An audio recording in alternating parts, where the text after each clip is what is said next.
At last, my wife came in and, sitting down opposite me, looked uneasy. My heart clenched. I feared she would confirm my worst suspicions. "Darling, I have something to tell you," she began, and tears came to her eyes. "For the past few months, I've been having an affair with your brother." I felt like I'd been punched in the stomach. My own brother, who I had trusted and looked up to since I was a little girl, had betrayed me in the most horrible way. My mother-in-law spoke next.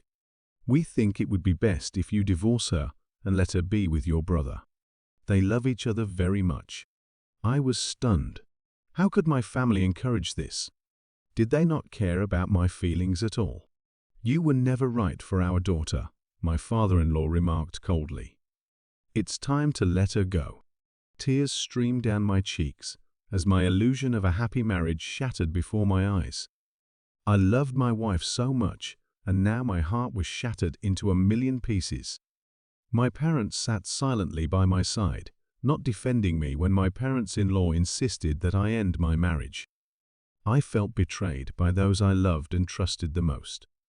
As I looked into the expectant faces of my relatives, I realized that my life would never be the same again. My wife, my brother, my relatives. They all conspired to destroy my world. I had no choice but to leave everything I knew behind and live as a single father with no relatives left. It was the most heartbreaking and devastating moment of my life. I nodded slowly, trying to comprehend the crushing revelations and betrayal that surrounded me. "So you planned all of this behind my back?" I asked bitterly, looking around the room. My wife nodded, tears streaming down her cheeks. "I'm so sorry for the way things turned out. I never meant to hurt you, but your brother and I, we love each other." Her words were like daggers stabbed into my chest. I loved this woman with all my heart and soul, and she ripped it all out. My brother sat silent, keeping his eyes on me. The man I once called my best friend was now nothing more than a traitor. "I hope you two will be happy together," I said sarcastically, my voice trailing off. "Don't worry about me and your baby. We'll do just fine on our own." I stood up abruptly, hitting the table and ignoring the fact that my glass had tipped over and shattered on the floor. I needed to leave before I finally broke down. As I walked out, I heard my mother's voice behind me. "Son, please."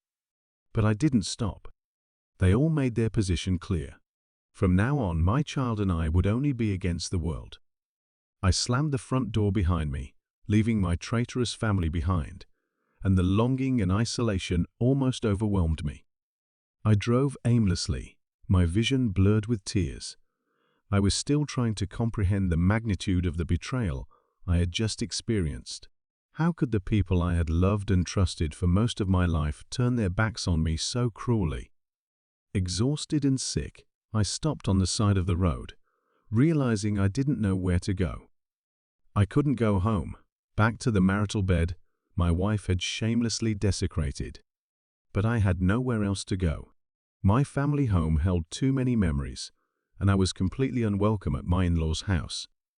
I leaned my head against the steering wheel, and wave after wave of despair rolled over me. I thought of my sweet, innocent child, who would now have to grow up in a single-parent family. My wife was willing to sacrifice our family for lust and passion. In that moment, I envied those who had loving families left to turn to in a crisis. But mine crumbled into shards, leaving me all alone. I feared that I would never again experience true joy and peace after such a betrayal. As night fell, I just sat there too emotionally drained to drive on. I had nowhere else to call home, nowhere I felt needed or loved, and I wondered how I would ever pick up the pieces. My life as I knew it was over. My heart had been ripped out and ruthlessly trampled. The road ahead looked terribly bleak and lonely. I rested my head on the steering wheel and finally let out a sob, mourning bitterly for all that I had lost.